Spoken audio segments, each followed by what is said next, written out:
Hey everyone, how you doing today? Thought I'd show you an update on this space station, and don't mind the name. That's temporary. I'm trying to come up with a name for it, and searching for mythological names, dealing with forging and things like that. They all lead to Hephaestus, and I already did a space station called that, so I'm trying to come up with something else. But anyway, I want to go over everything on the station here.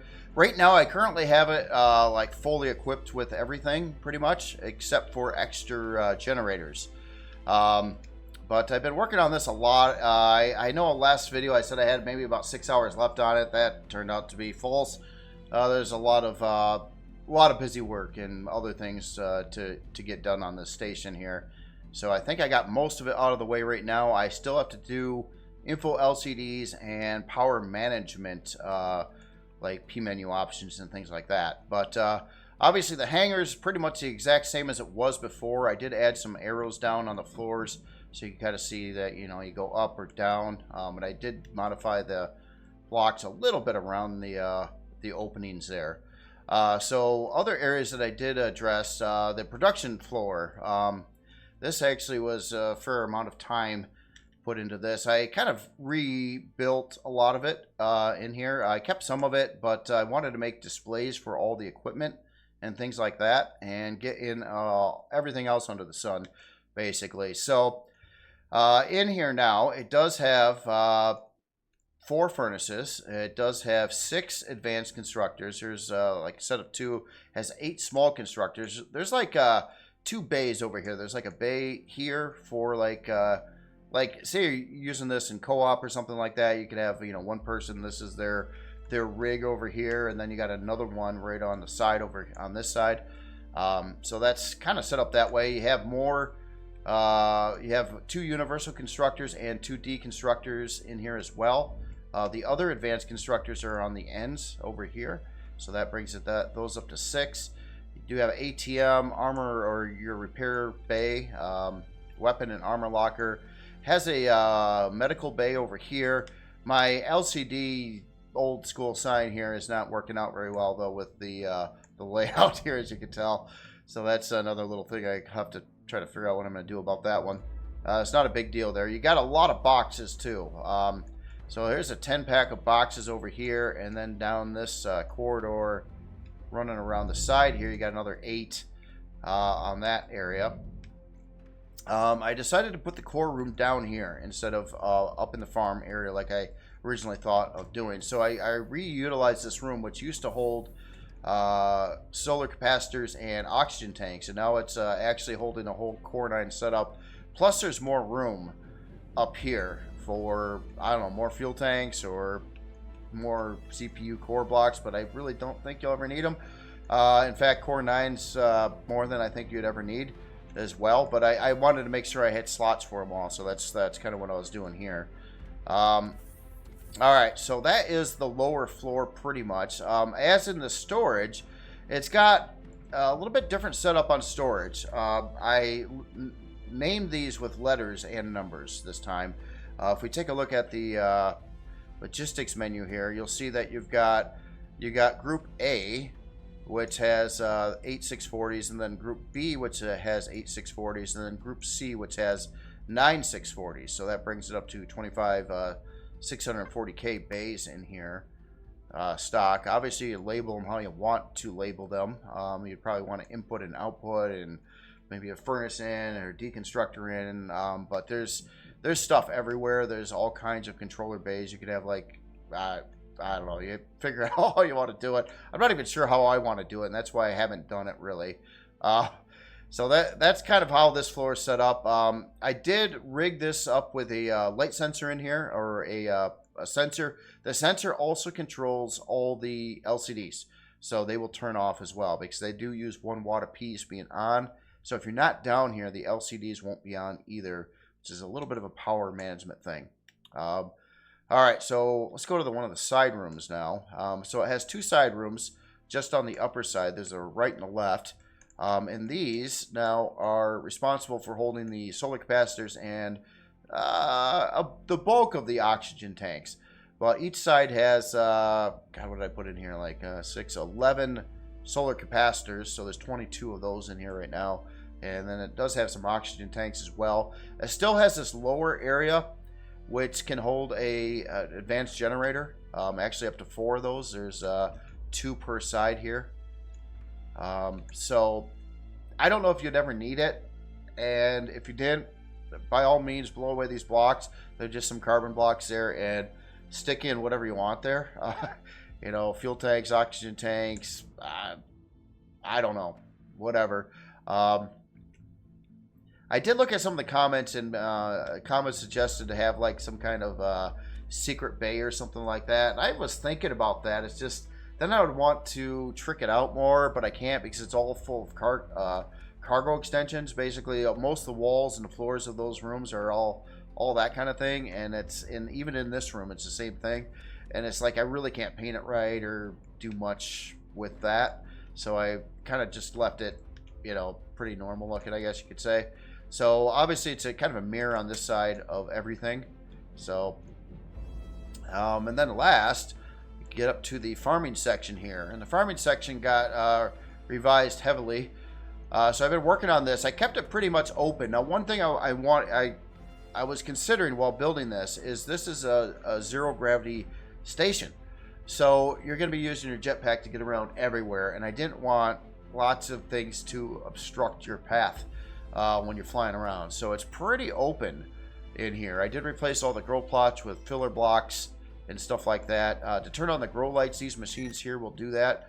And it's actually, you can turn on each row individually across here. And then you've got your main rig area over here for your food processing and all your refrigerator storage. I was having some fun kind of messing with the back wall over here, trying some weird things. So it's kind of like layered a little bit with some green lights and things back there. But yeah, I was just trying to make it look interesting enough, I guess. But it should be really easy to get around with a jetpack in the entire floor here. Out on the side here, I did stick in some things that don't make any sense in the zero gravity setting. But what does make sense in the zero gravity setting with parts that we've got around. So it does have like a couple, you know, couches and tables over on this area. On the other side, you have your repair console over here. And it's interesting too, because I'm using some different colors like red and green in the same room. And I thought I was going to hate it, but actually I don't mind it. A little bit of red on the ceiling there too. So obviously the repair bay is up top above this piece. And then you got your console right there. This room back over here is like a crew room, but also tried to be a little bit zero G, but again, it doesn't make any sense with the chairs and stuff there. It does have its own bathroom and or toilet and shower in here as well. But yeah, I didn't really know what to do with the space, and just thought I'd pop in a little crew room here. So it was different than the other side, or I could have just left it open and had more furniture and stuff down there or something. But I figured that was a little bit more interesting, I guess. And who knows? I don't know if anybody would ever use it, but you can sleep on the station. And that is pretty much the bulk of the station. Now going up to top here, this is kind of what that's looking like. Now this, I plan on trying to enhance the looks of the top of the station yet. I haven't done much with that yet. This was a pretty quick texture job before the video here.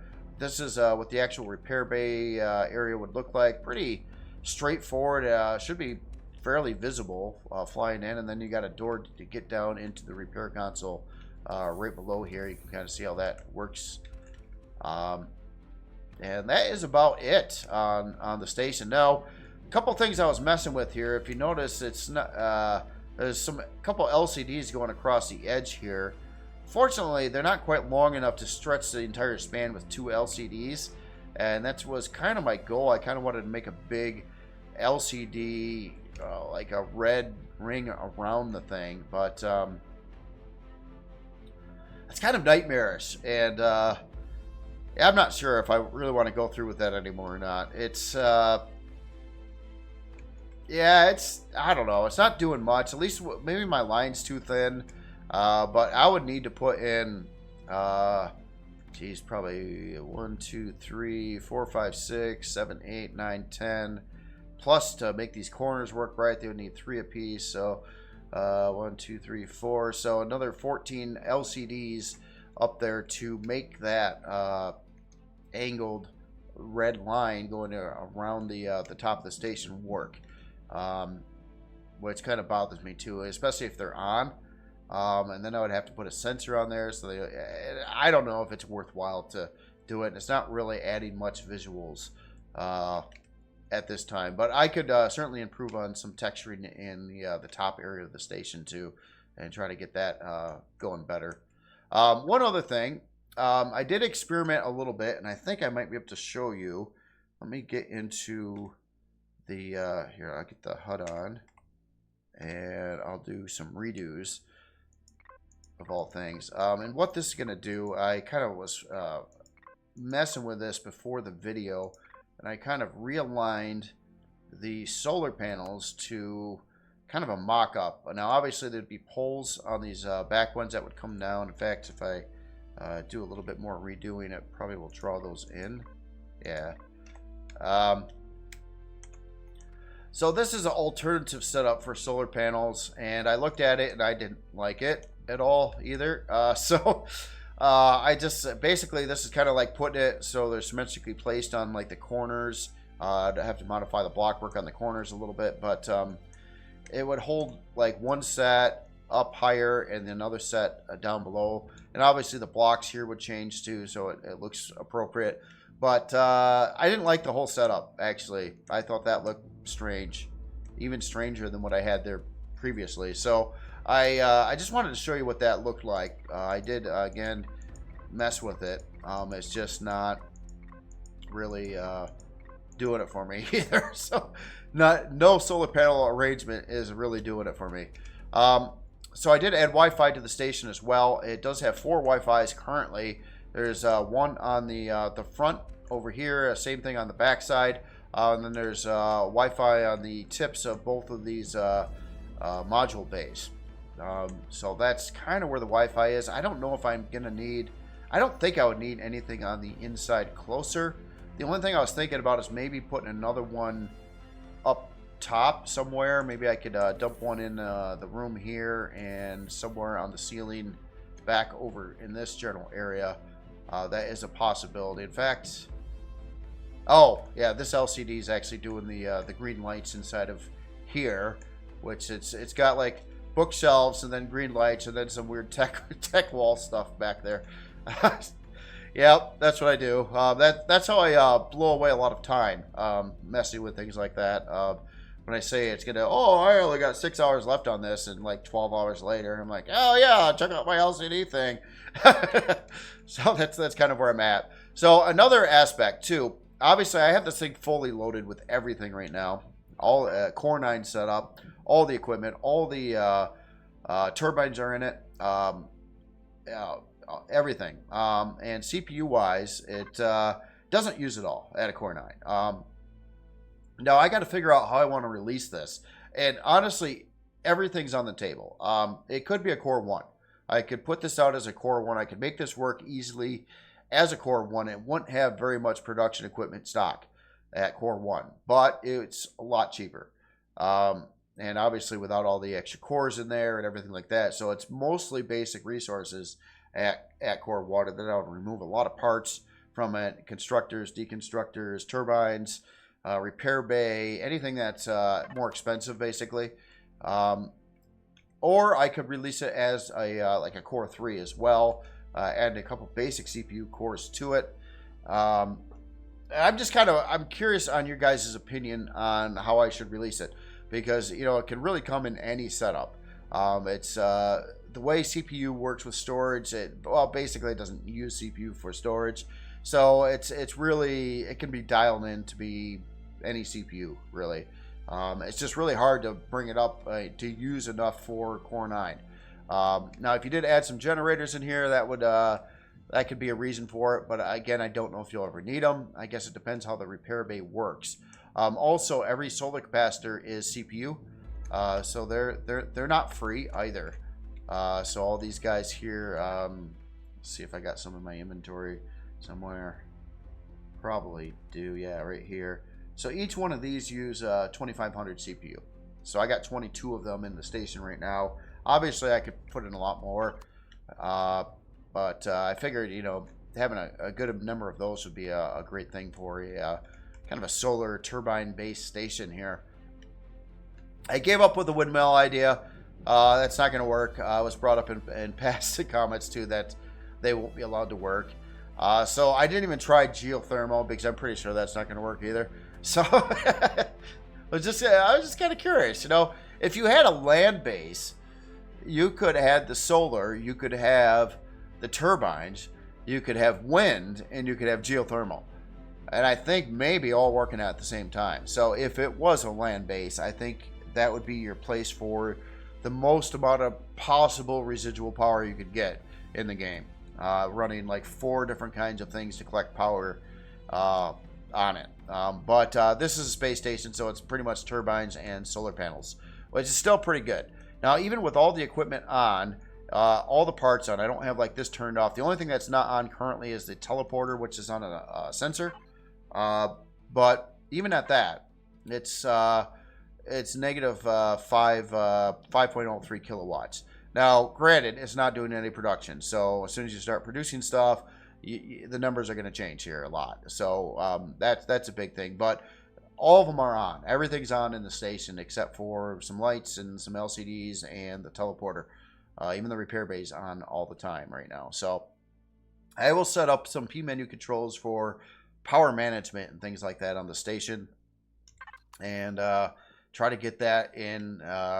Hopefully pretty easy to follow and whatnot. I gotta come up with a scheme for that yet as well. But other than that, it is just really close to being complete right now. There's just some more frogging around, a little detailing, especially on the top. And then I got to pick a name for it. Now, I could go with this name. If you like the name, it works, I guess. It fits. What I was looking at, at least if I use decals, basically I got up to like 7 letters, and I wanted an odd number of letters on the name. So it could be like 5 letters or 7 letters. And I haven't really found a name yet for it. So I just kind of threw that on there. It was popped in my head, and I'm like, oh, that'll fit. It's nice, and that'll work for that. One last thing, too. I'm not exactly sure about how I want to go about module LCDs this time. Now, even on the Makar over here, using it in game, I've got the LCDs on the back, and honestly, they really haven't been very beneficial for docking.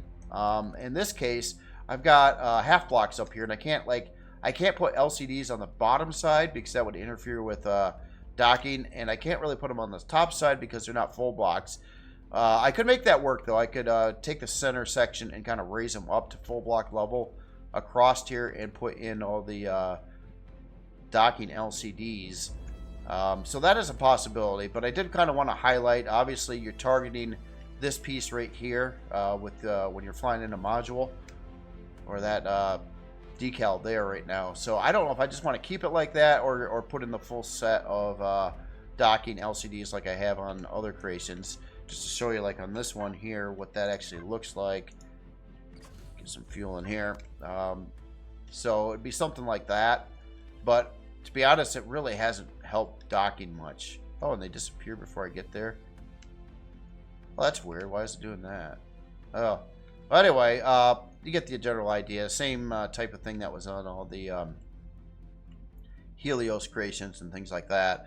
But again, I don't really know if it's helping docking a module at all, really. It's really just kind of lining up to the one thing there. Now, I could put a little LCD that goes like over this little line up to here, but I don't know. That kind of works actually how it is right now pretty easily. So anyway, I will shut up, and just as a recap, if you got a name suggestion, please let me know. If the name does not fit in 5 or 7 letters and odd letters at that, I could, if it was a cool name, I could certainly add a LCD here as well. I could put tuck in an LCD somewhere on the inside and have it project out here. So then I could put in pretty much any name. So that is a possibility too, if you got any name suggestions for it. But other than that, I think I think that's it. I think that's all I got to show you right now. Oh, and the last question, just to recap on that. what core setup would you like to see this come at? Obviously, the higher the core, the more equipment it'll have stock. The lesser the core, the cheaper it will be to bring in. And that's basically all there is to it. It can be configured to any setup, really. It's all optional on what equipment you put in there, by default at least. So, all right. Anyway, you all have yourself a great day, and I'll talk to you later.